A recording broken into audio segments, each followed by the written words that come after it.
जिब्रान अली, अस्सलाम वालेकुम everyone. I hope आप सब ठीक होंगे, खैरियत से होंगे। अली ने सवाल पूछा है कि व्हाट गिव्स यू होप।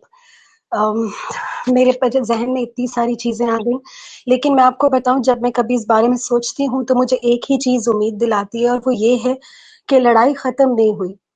आपने खान साहब को हुकूमत गिराई, आपने कहा चैप्टर क्लोज हो गया, नहीं हुआ। आपने इमरान खान को गोलियां मारी, आपने कहा आप जीत गए, आप नहीं जीते।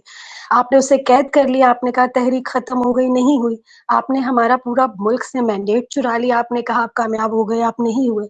आप 26वीं तरमीम लेकर आए, आपने कहा कि आपकी मर्जी की चीजें हो जाएंगी, नहीं हुई। आप अब 27वीं तरमीम लेकर आ रहे हैं ये सोचकर कि शायद अब आप कामयाब हो जाएंगे, और आप कहते हैं कि ता हयात इस्तिस्ना, मतलब जब तक जिंदा हैं तब तक इस्तिस्ना, चीजें फिर भी आपकी मर्जी की नहीं होंगी। आपकी मर्जी की नहीं हो रही है। ये लड़ाई इसीलिए खत्म नहीं हुई है क्योंकि जो नतीजा आप हासिल करना चाहते हैं वो आप नहीं हासिल कर पा रहे। एक के बाद एक नया मोहरा लेकर आते हैं, एक के बाद एक नया ग्रुप लेकर आते हैं, एक के बाद एक नई शख्सियत खड़ी करते हैं, एक के बाद एक नई चाल लेकर आते हैं। हर बार जब वो मोहरा पिट जाता है, हर बार वो जब उस चाल में आप नाकाम हो जाते हैं, आप अगली का प्लान करते हैं, लेकिन नतीजा आपको फिर भी अपनी मर्जी का नहीं मिलता, आगे भी नहीं मिलेगा। और उसकी एक ही वजह है, और वो वजह ये है कि अल्लाह ताला ने सदियों पहले ये बता दिया था कि जालिम चाहे कितना भी ताकतवर हो, उसने नाकाम होना होता है, और हक को आप जितना भी दबा लें उसने कामयाब होना होता है।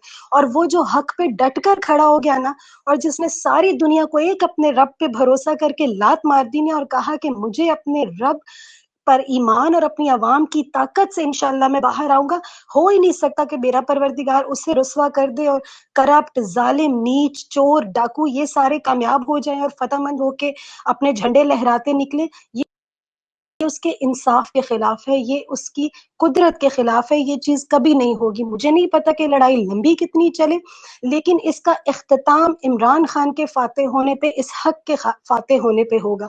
एक छोटी सी बात जो यहाँ अपने सारे छोटे बहन भाइयों को अब सारे दोस्तों से कहूंगी कि बार बार आप लोग जब ये कहते हैं ना कि फलाना ऐसा जबान इस्तेमाल करता है, ये लफ्ज इस्तेमाल करता है, मैंने इस ट्विटर पर किसी को फ्रस्ट्रेटेड देखा, गुस्से में देखा, सख्त जबान इस्तेमाल करते हुए देखा, लेकिन किसी को अपने लिए लड़ते हुए नहीं देखा कि वो अपनी जात के लिए लड़ रहा हो।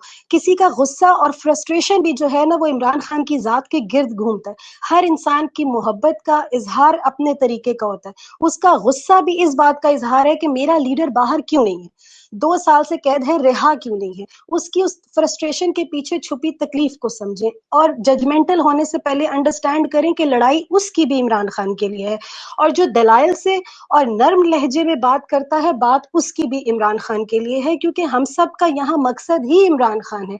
वो एक शख्स है जो हमें कराची से खैबर तक और फिर पूरी दुनिया में इकट्ठा करता है। वो सेंटर है हम सब की इस सारी रेजिस्टेंस का, अटेंशन का, मोहब्बत का, कोशिश का। वही एक इकाई है जो हम सबको इकट्ठी करता है। अंदाज हम सब के मुख्तलिफ जरूर हो सकते हैं, लेकिन मकसद हम सब का एक ही होगा।